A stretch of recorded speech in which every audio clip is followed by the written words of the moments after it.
Halo semuanya, selamat datang kembali di channel Brambang. Di video kali ini, saya telah menyiapkan informasi seputar dunia balap MotoGP yang pastinya terupdate untuk Anda. Selamat menyaksikan.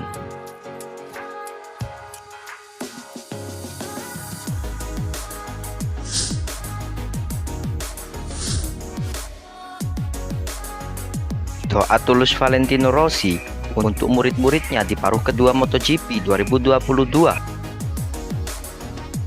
Valentino Rossi tak luput mengamati performa murid-muridnya yang bertarung di MotoGP 2022. The Doctor berharap Francesco Bagnaia dan kawan-kawan bisa meraih hasil terbaik. Rossi boleh jadi tak lagi menggeber motor di lintasan usai pensiun pada akhir 2021. Namun, pengaruh juara dunia 9 kali itu di MotoGP masih terasa hingga saat ini. Ya, Rossi punya 4 lulusan VR46 Academy yang menjadi kontestan MotoGP 2022. Keempatnya antara lain Francesco Bagnaia, Franco Morbidelli, Marco Bezzecchi, serta Luca Marini. Dari keempat rider tersebut, Bagnaia menjadi paling oke performanya pada paruh pertama MotoGP 2022. Rider Ducati itu sudah 3 kali merebut podium pertama dan menduduki posisi keempat klasemen sementara dengan 106 poin. Rossi pun mengapresiasi pencapaian yang ditorehkan Bagnaia di MotoGP 2022. Ex-pembalap Italia itu berharap jebolan VR46 Academy lainnya bisa menyusul Francesco Bagnaia dan memberikan performa terbaik pada paruh kedua musim. Saya mendoakan para pembalap kami melakukannya dengan baik. Saya berharap Pecco Bagnaia dapat memulihkan poin yang tertinggal dan dapat berjuang untuk kejuaraan dunia, kata Valentino Rossi dikutip Toto Motor Review. Dan juga supaya adik saya dan Bes masih bisa memperebutkan beberapa podium, ujarnya.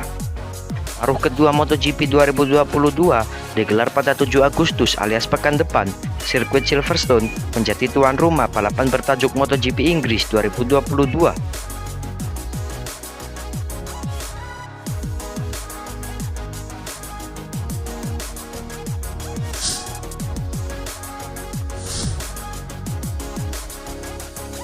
Cuma beda 58 poin, Johann Zarco optimis bisa rebut peringkat pertama dari Fabio Quartararo.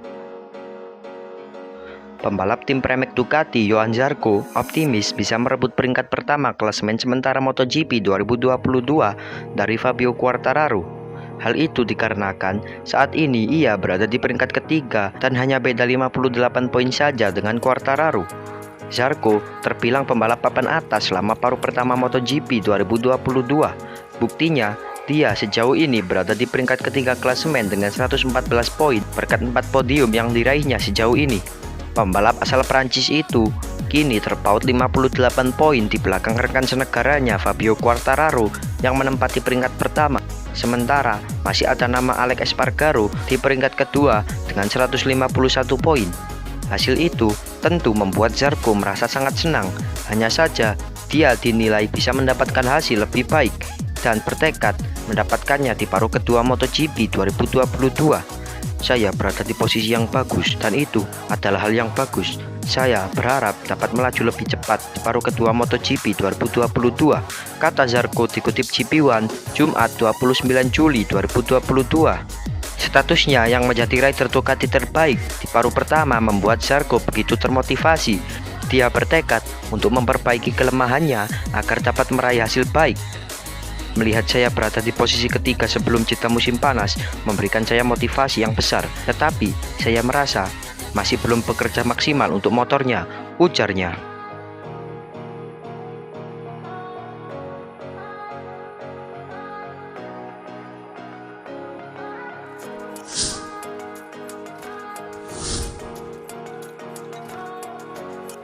Tim Aprilia MotoGP mulai diincar sponsor besar.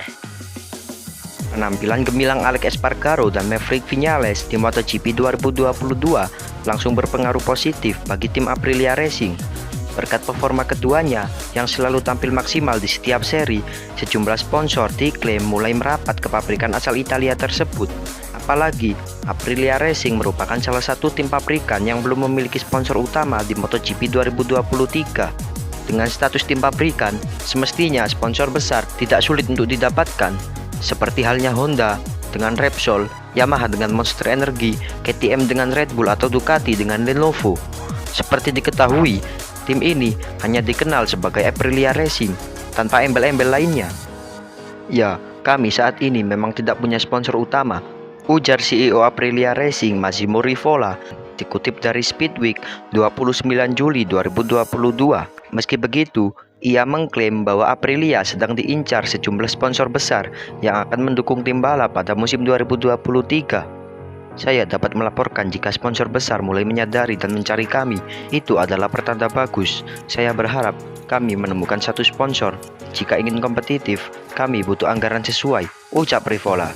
Sementara itu, Rivola juga mengaku bahwa saat ini Aprilia tengah menjajaki negosiasi dengan perusahaan Italia, Spanyol, dan juga Red Bull. Ya, kami sedang dalam pembicaraan. Perlu juga dipertimbangkan apakah Red Bull Group mendukung kami untuk tim kedua seperti di F1, kata dia.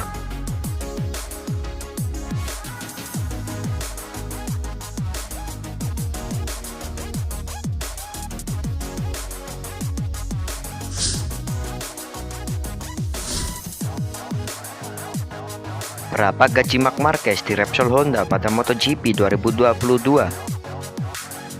Berikut besaran gaji pembalap Marc Marquez yang dikeluarkan tim Repsol Honda untuk MotoGP 2022. Diketahui, untuk musim MotoGP 2022, tak banyak seri yang bisa dilakoni Marc Marquez karena terkendala cedera.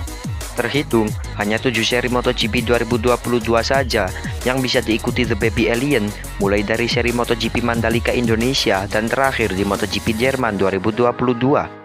Pandemi COVID-19 dalam 2 tahun terakhir membuat standar gaji pembalap MotoGP 2022 menurun tajam. Namun, pembalap Repsol Honda Marc Marquez masih masuk daftar teratas rider dengan gaji tertinggi. Pada 2022, Marc Marquez berada di posisi tertinggi dengan gaji terbesar, yakni 15 juta euro atau sekitar 243 miliar rupiah. Namun, jumlah tersebut dilihat dari kesepakatan yang dibuat pada 20 Februari 2020 sebelum pandemi COVID-19 dan ia mengalami cedera. Nilai tersebut mungkin bisa turun jika melihat kondisi Marc Marquez yang mengalami cedera patah lengan tangan dan gangguan penglihatan.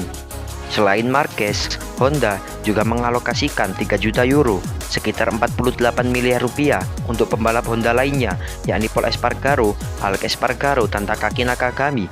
Joan Mir yang menjadi juara dunia MotoGP 2020 berada di daftar kedua pembalap dengan pendapatan tertinggi. Mir memiliki gaji sebesar 6,5 juta euro atau sekitar 104 miliar rupiah atau setengah dari gaji Marc Marquez. Juara dunia MotoGP 2021 Fabio Quartararo mendapatkan upah 4 juta euro atau sekitar 64 miliar rupiah. Jumlah ini mungkin bisa bertambah jika dia menandatangani kontrak baru karena kontrak pembalap Prancis tersebut akan berakhir pada penghujung 2022. Kini ada 9 pembalap yang digaji antara 1-2 juta euro atau sekitar 16-32 miliar rupiah. Sisanya 11 orang mendapat gaji dapat jauh di bawah itu. Pada 2018, alokasi anggaran gaji 58 juta euro atau sekitar 937 miliar rupiah atau rata-rata 2,4 juta euro atau 38 miliar rupiah per pembalap. Pada 2022, alokasi anggaran menjadi 47,15 juta euro atau sekitar 761 miliar rupiah atau rata-rata 1,96 juta euro bagi masing-masing pembalap. Ketidakseimbangan jumlah bayaran masih saja terjadi. Pada 2018, porsi terbesar diberikan kepada pembalap Ducati Jorge Lorenzo, yakni 15 juta euro. Andalan Honda Marc Marquez 10 juta euro dan duo Yamaha Maverick Viñales dan Rossi yang menerima 6 juta euro dan Dani Pedrosa 4 juta euro. Golongan menengah dihuni oleh Andrea Iannone, Alex Rins, Alex dan Pol Espargaro dan Andrea Dovizioso dengan gaji 1-3 juta euro. Sementara 12 pembalap lain dapat gaji di bawah 500.000 euro seperti Karel Abraham hanya mengantongi 80.000 euro. Sementara itu, Yamaha mampu melakukan penghematan setelah Maverick Viñales berhenti di tengah kontrak yang masih berjalan. Viñales sebelumnya memiliki kontrak senilai 8 juta euro atau sekitar 128 miliar rupiah. Franco Morbidelli selaku pembalap pengganti Viñales yang pindah ke Aprilia mengantongi kontrak senilai 1,5 juta euro atau sekitar 24 miliar rupiah per tahun.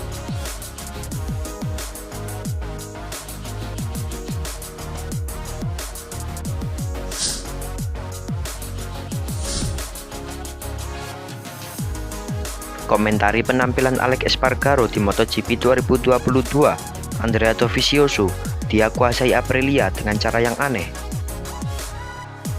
Pembalap video RNF Yamaha, Andrea Dovizioso, mengomentari performa Alex Espargaro di MotoGP 2022. Baginya, Alex Espargaro mengemudi dengan cara yang tak biasa dan cenderung aneh bagi sejumlah pembalap. Akan tetapi, ia cukup terkesan dengan kesuksesan yang diraih Alex Espargaro pada MotoGP 2022. Menurutnya, Alex Espargaro mampu menguasai motor Aprilia RSGP 2022 dengan gaya balap yang aneh. Dalam musim ke-6-nya dengan Aprilia, Alex Espargaro berhasil membuat kejutan pada paruh pertama MotoGP 2022 ini. Di luar dugaan, dia tampil gemilang dan mendadak menjadi pembalap yang bersaing di papan atas. Dari 11 balapan yang telah bergulir, pembalap asal Spanyol itu telah mengemas 5 podium dengan raihan 1 kemenangan. Dia menjadi yang terbaik di MotoGP Argentina 2022, yang merupakan kemenangan pertama yang diberikannya untuk tim pabrikan yang berbasis di Noale itu. Performa luar biasa itu pun membawa rider berusia 32 tahun itu sementara duduk di posisi 2 klasemen dengan torehan 151 poin dan hanya berselisih 21 poin saja dari sang pemuncak klasemen sementara dan juara bertahan Fabio Quartararo.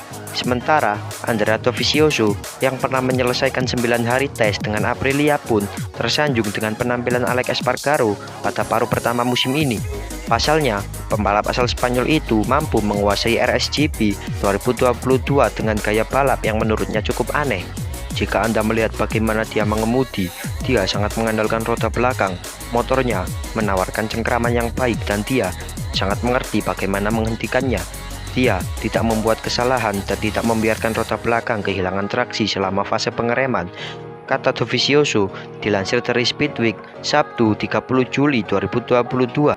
Dia memiliki gaya yang selalu menggunakan tepi ban baik saat masuk dan keluar tikungan.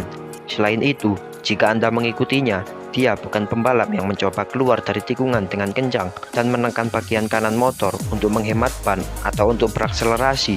Imbuhnya, dia mengemudi dengan sangat kuat dan dia berhasil menahan motornya ketika melebar di tikungan. Metodenya sangat aneh, tetapi berhasil karena saya pikir begitulah cara kerjanya dengan Aprilia, tuturnya.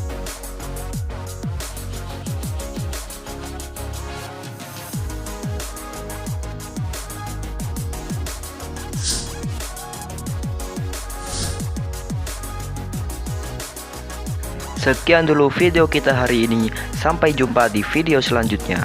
Saya Brambang and see ya.